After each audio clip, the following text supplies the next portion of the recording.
ruthless ruthless অসমীয়াত ruthless এই শব্দটোৰ অৰ্থ হ'ব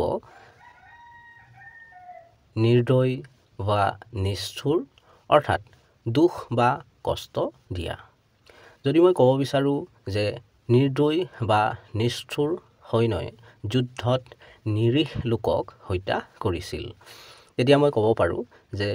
the ruthless soldiers killed innocent people in war the ruthless soldiers killed innocent people in war বা যদিহে মই ক'ব বিচাৰো যে নিৰ্দয় বা নিষ্ঠুৰ ডাক্তৰজনে